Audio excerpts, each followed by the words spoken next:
In both our first reading from Isaiah and our gospel from St. Luke today, we see the Christian spiritual life on full display.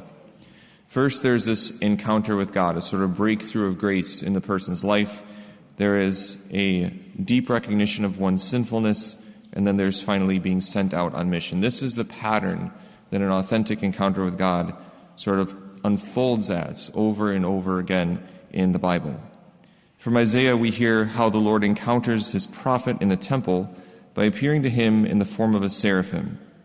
Now, seraphim are depicted as angels of fire, and this is because they're in the hierarchy of angels, they're the closest to God, and God presents himself in the Old Testament as a consuming fire. So the idea is that they're so close to God that they have sort of caught the flame. Their very nature is fire, a spiritual fire. And so the seraphim are crying to one another, "Holy, holy, holy is the Lord of hosts." And the prophet's response to this vision is, "Woe is me, I am doomed. For I am a man of unclean lips, living among a people of unclean lips. Yet my eyes have seen the King, the Lord of hosts." This is Isaiah's confession of his own sinfulness as well as the sinfulness of the people in response to seeing God in some ways face to face. And this idea of being doomed after encountering the Lord, again, comes up time and time again in the Bible. Yet it's an idea that we have sort of lost as a culture. We have this terrible tendency to downplay the severity of sin, to act as though it's not a big deal. But it is a very big deal. Isaiah says that he is doomed when he encounters God in the form of the seraphim because he understands that God is so holy that nothing that is unholy can stand in his presence without being consumed. This is why he has this assertion that he is doomed. He knows his sinfulness and he knows that he has seen God face to face. So how can these two sort of coexist? But God receives this confession, and the seraphim then holds this ember taken from the altar to Isaiah's lips. And he says, "See now that this has touched your lips, your wickedness is removed, your sin is purged." This image of coal is spiritual. It signifies like a purifying fire. This is sort of where we get the idea of purgatory from, this idea of cleansing fire from the altar of prayer. And after being purified, Isaiah is then sent on mission. Now in our gospel from St. Luke today, we hear the calling of Simon, and in it we see that same pattern that we just saw in Isaiah, an encounter with God, a recognition of sin, and then being sent on mission. We see Simon minding his own business, mending his nets, when Jesus just sort of climbs into his boat. And next the Lord speaks directly to Simon, telling him to put out into the deep, to lower his nets for a catch. And then there's this miraculous catch of fish, causing Simon to acknowledge that this Jesus is quite a lot more than a first-century carpenter. It is the Lord. And this is extremely important. After acknowledging that he has come into contact with God in the flesh, Simon's response is, "Depart from me, Lord, for I am a sinful man." An authentic encounter with God always leads to a deep recognition of one's iniquity, of one's own sinfulness. And it sort of has to be so.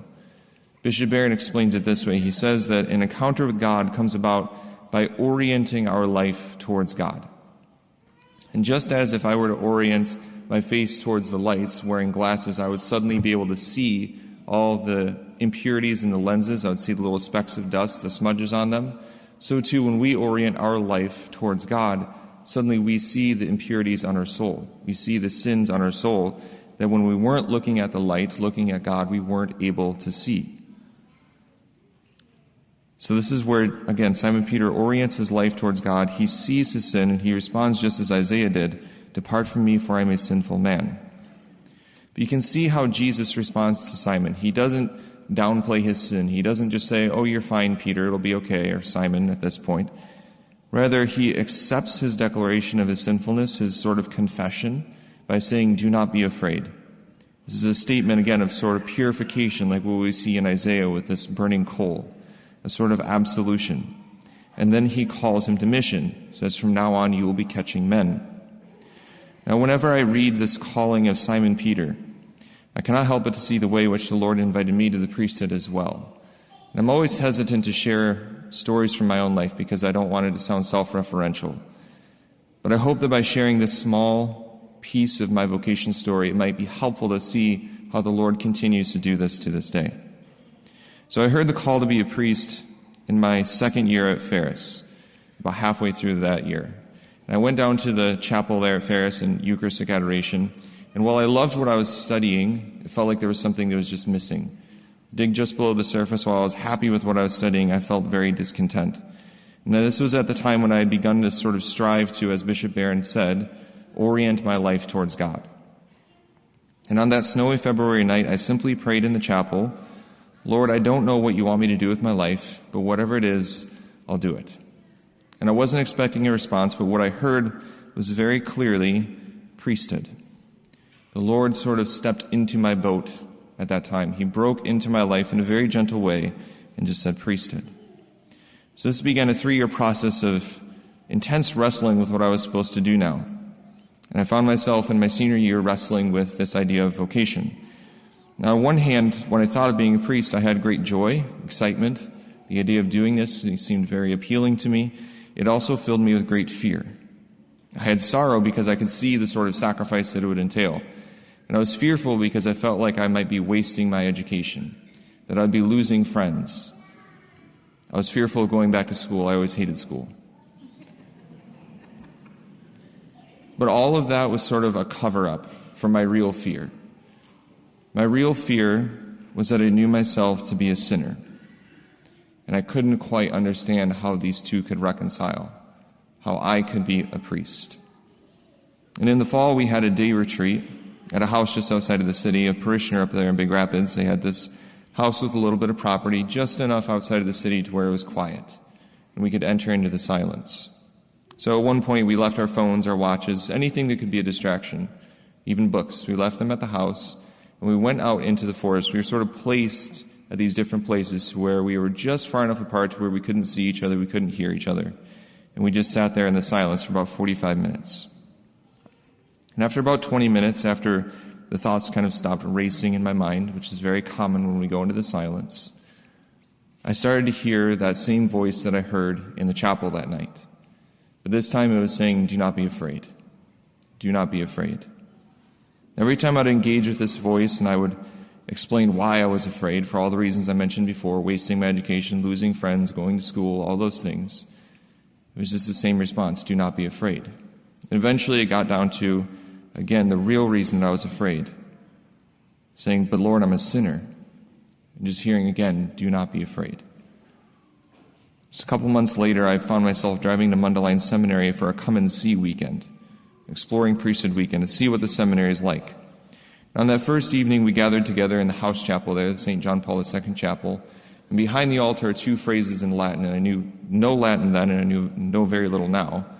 But on the left of the chapel, it says, Nullite timere, and the right it says, Duc in altum.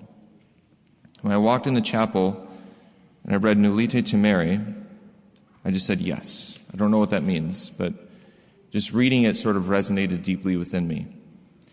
And a couple minutes go by, and one of the priests of the seminary walks in to lead us in prayer, and he walks into the sanctuary, and he points and says, Nullite timere, do not be afraid. I said, okay, Lord, I get it. I understand. I went and filled out the application, and it's not as though the wrestling stopped there. There was still some intense periods of wrestling, especially in my first 2 years in the seminary. But I hope you can see how this pattern of encounter with the Lord is at once enigmatic, it's a mystery, but it's also highly predictable. The Lord steps into our boat. There's an encounter with grace, a breakthrough of grace.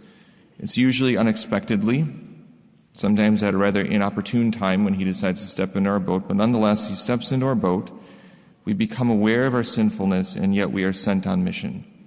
Because an encounter with God is meant for you, that's true, but an encounter with God is always meant to be shared with others, always. The Lord always sends those whom he encounters out on mission to be a fisher of men, in a sense. So the question for us today is, where is he calling you to cast out into the deep, to lower your nets for a catch?